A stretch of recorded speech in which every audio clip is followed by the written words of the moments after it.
Latvija ir pelnījusi aizrautīgu prezidentu. Latvijai derētu prezidents, kas iedvesmo Latvijas pilsoņus vienalga, kur viņi atrastos, kas spēj sarunāties un iedvesmot latviešu tautas locekļus vienalga, kur viņi atrastos.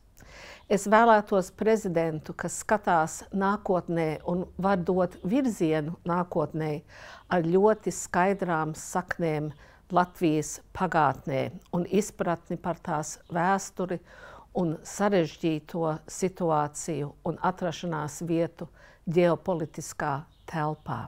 Nav šaubu, prezidentam jāvar pieņemt lēmumus, bet viņam jāvar virzīt valsti tā, ka mēs esam demokratiska, stipra, atvērta un laba.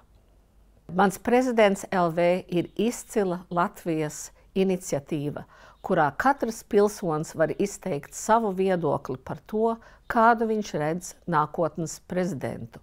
Vienalga, vai tev ģimenes loceklis vai draugi piekritīs vai nē, tev ir izdevība piedalīties un balsot. Nu, te jau redzēsim, ko Saeima darīs pēc tam.